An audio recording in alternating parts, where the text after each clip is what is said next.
প্রতিবেদনের শিরোনামটা হচ্ছে সরকারি বাড়ির ভাড়া পরিশোধ করছেন না শামসুদ্দিন চৌধুরী মানিক। আপনারা জানেন যে সুপ্রিম কোর্টের অবসরপ্রাপ্ত বিচারপতি জনাব এইচ.এম. শামসুদ্দিন চৌধুরী মানিক একজন আলোচিত সমালোচিত বিচারপতি। তিনি জনগণকে টিভি টক শো এবং বিভিন্ন মাধ্যমে উনি জনগণকে বিভিন্ন ধরনের সবক দেন। এর পিছনে অন্তর্গতভাবে উনি এমন অনেক কাজ করেছেন যেগুলো বাংলাদেশের আইন এবং জনগণের স্বার্থের পরিপন্থী। উনি অনেককে রাজাকার হিসেবে ঘোষণা দেন, কিন্তু আপনারা জানেন উনি নিজেই এই দেশের নাগরিক না, উনি ব্রিটিশ সিটিজেন, ব্রিটিশ নাগরিকত্ব, ব্রিটিশ পাসপোর্টধারী। সে বিষয়ে আমরা পরে ওনার বিরুদ্ধে ব্যবস্থা গ্রহণ করব বলে আশা রাখি।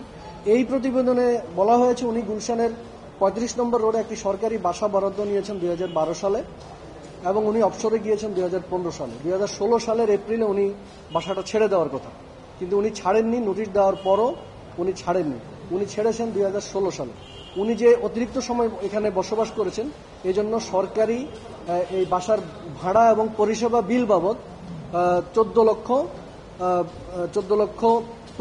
লক্ষের বেশি টাকা উনি সরকারি বাসা ভাড়া এবং পরিষেবার বিল পরিশোধ না করে উনি সরকারি কোষাগারের অর্থ আত্মসাৎ করেছেন।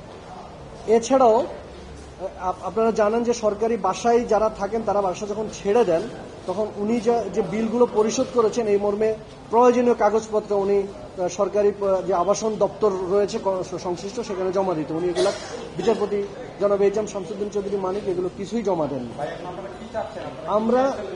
আমরা এই রিপোর্টকে কেন্দ্র করে আমরা দুদকের কাছে আমরা notice of demand for justice প্রেরণ করেছি। আমরা দুদকের কাছে অনুরোধ করেছি এই যে সুনির্দিষ্ট দুর্নীতির অভিযোগ, এই অভিযোগের প্রেক্ষিতে অবিলম্বে ওনারা 7 দিনের মধ্যে, নোটিশ পাওয়ার 7 দিনের মধ্যে ওনারা যাতে অনুসন্ধান কার্যক্রম শুরু করে এবং প্রয়োজনীয় ব্যবস্থা গ্রহণ করে।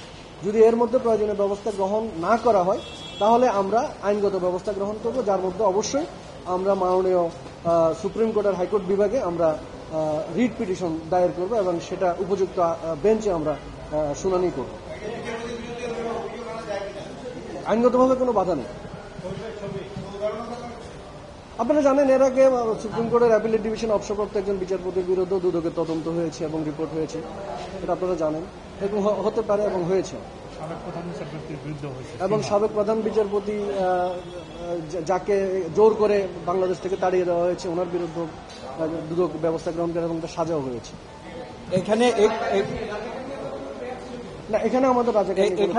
আমি একটু অ্যাড করি, আমাদের আরেকটা উদ্দেশ্য হচ্ছে, আপনারা জানেন বাংলাদেশে হাজার হাজার কোটি টাকা দুর্নীতি হয়েছে।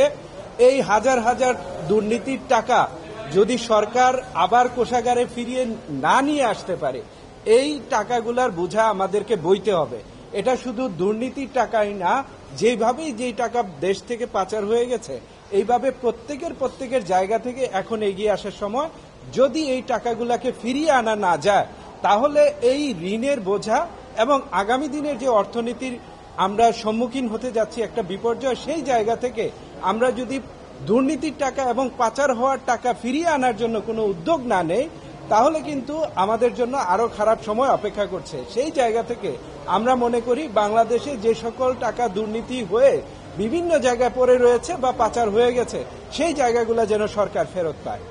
এটাই হচ্ছে আমাদের একটা গুরুত্বপূর্ণ উদ্দেশ্য।